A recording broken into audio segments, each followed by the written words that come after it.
نحمده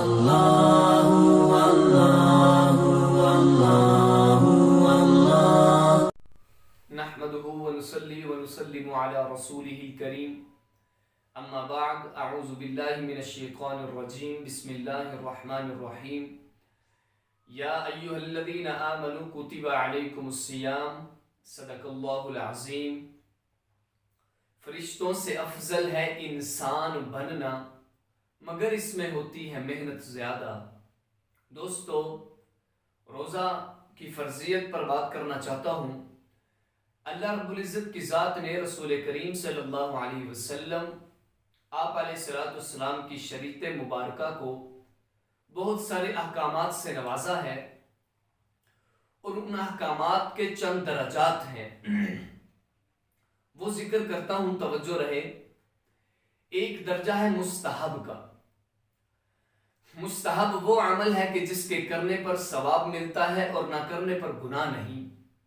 مثال کے طور پر ہم وضو سے پہلے مسواک کرتے ہیں۔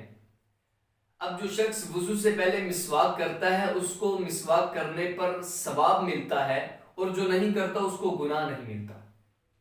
آگے بڑھتے ہیں۔ ایک عمل ہے، ایک درجہ ہے سنت غیر موقدہ کا۔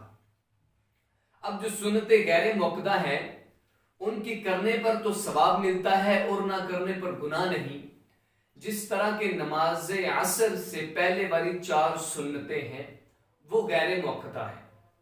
آگے بڑھتے ہیں۔ ایک درجہ ہے سنت موقدہ کا۔ یہ وہ درجہ ہے کہ جس کے کرنے پر ثواب ملتا ہے اور نہ کرنے پر گناہ ملتا ہے، جس طرح نماز مغرب کے بعد والی 2 سنتیں ہیں۔ آگے بڑھتے ہیں۔ سنت موقدہ کے بعد والا درجہ ہے واجبات کا۔ جس طرح نماز عشاء کے آخر میں 3 وتر ہوتے ہیں، وہ واجب ہیں، وہ واجب کا درجہ رکھتے ہیں۔ اب جو واجبات کا تارک ہے، واجبات کا چھوڑنے والا ہے، وہ گناہ کبیرہ کا مرتکب ہے۔ آگے بڑھتے ہیں۔ ایک درجہ ہے فرض کا۔ اب جو فرض کا درجہ ہے اس کا چھوڑنے والا گناہ کبیرہ کا مرتکب ہے۔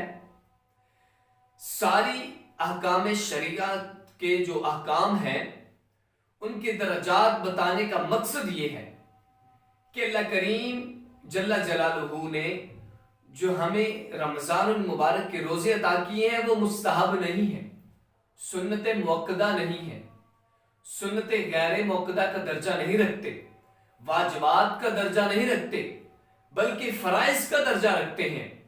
میں کوئی لفاظی نہیں کر رہا، اللہ رب العزت کا قرآن جم کر کہتا ہے، یا ایھا الذین آمنوا کتب علیکم الصیام، اے ایمان والو ہم نے تم پر روزے مرتب کر دیے ہیں، تم پر روزے فرض کر دیے ہیں۔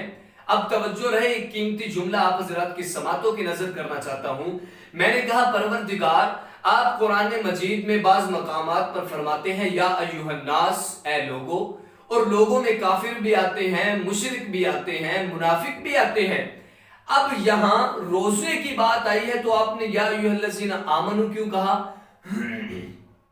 تو مجھے یوں لگتا ہے مشیت نے کہا ہوگا کہ جس طرح کوئی بندہ اپنی قیمتی گھڑی کسی غیر کو نہیں دیتا، اسی طرح میں اپنا قیمتی رمضان کسی غیر کو نہیں دے رہا۔ جس طرح بندہ اپنا قیمتی تحفہ، اپنا قیمتی گھڑی جو ہے وہ صرف اپنے پیارے کو دیتا ہے، اسی طرح میں اللہ رب العزت اپنے پیارے یعنی ایمان والوں کو یہ رمضان جیسا تحفہ عطا کر رہا ہوں۔ آخری بات